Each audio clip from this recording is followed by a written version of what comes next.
All right. Hi. Hello again. I'm going to do just a real quick one here. I've just been thinking about doing. I'm a little tired. I've been working a lot on the computer now that it's running like it should again. But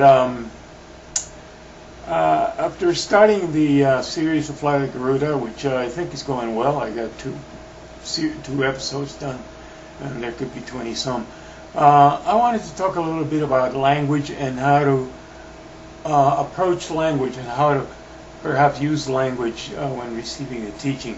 I have, received I've been particularly struck by a couple of comments that said things like, it's a good presentation, but the Buddhist teachings are so abstract, so kind of the general sense is too fuzzy. Of course, they're talking about inner phenomena, inner experience, so it's a little more difficult than when we say, here's a cup.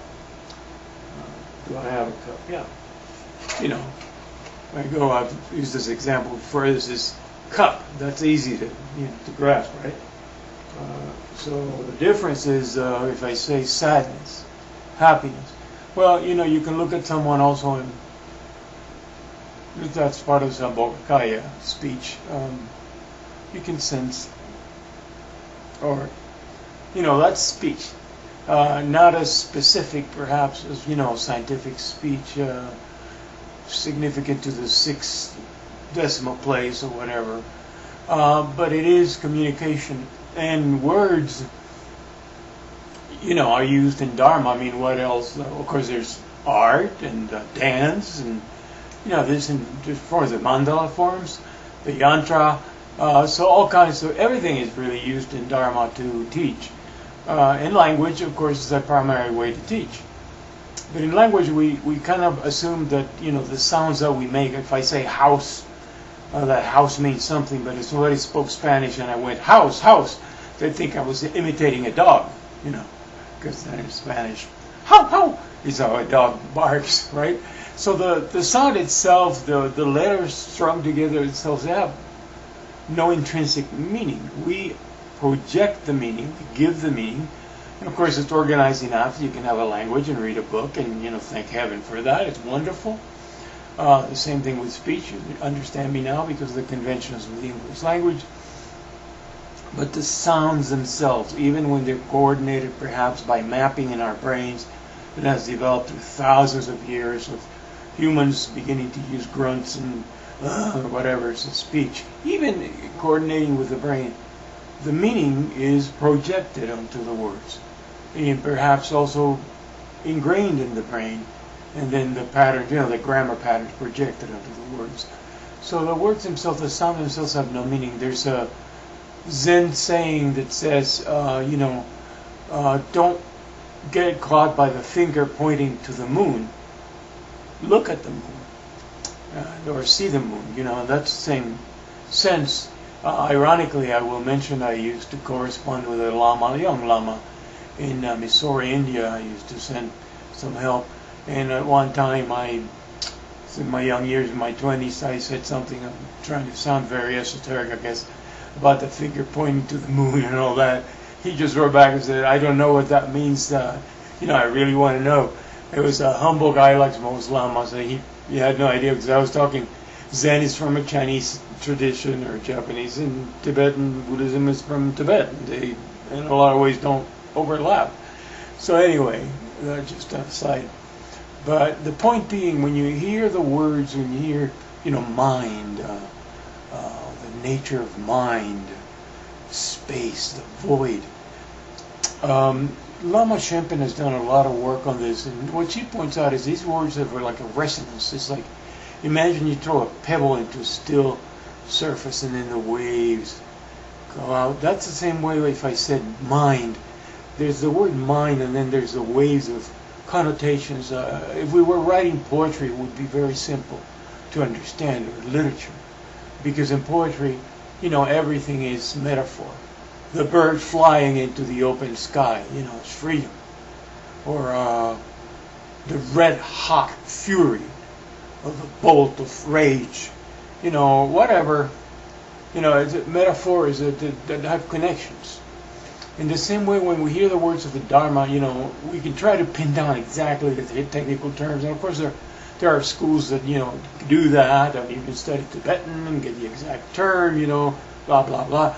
But with the excellent translations we have in English now, and the teachers we have, especially the Western teachers, best to hear or to listen with the heart, or to listen. As one of my teachers taught me, my first Mahayana teacher actually, he said always to listen to a Dharma teacher by meditating on the voice, or meditating on the teacher, meditating what he's saying. In other words, you really hold your attention, bear attention on what's being said without immediately jumping to analyze and tear apart or whatever. Just take it in, let it come in.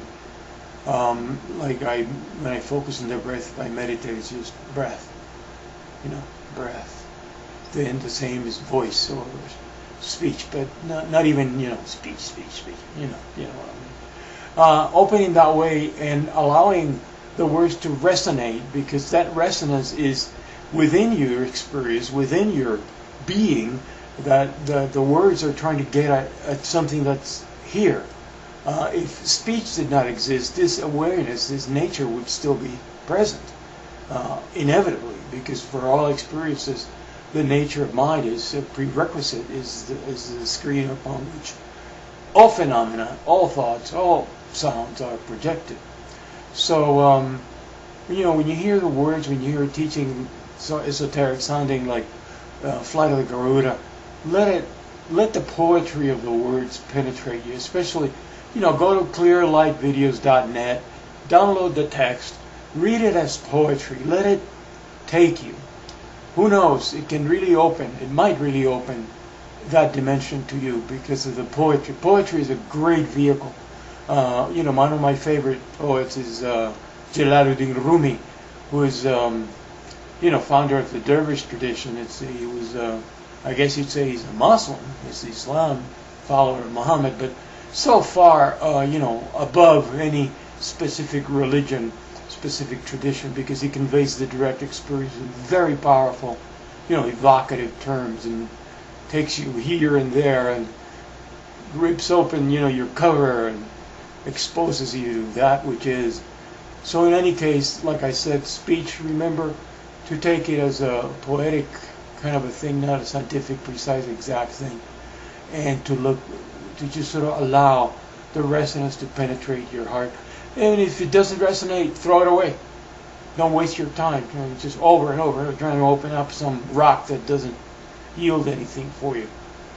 So trust your heart and relax, take it easy, and enjoy the teachings. It's poetry sometimes. And that's what I wanted to share. I just wanted to share a little bit of that. And we'll continue doing our Flight of the Garuda.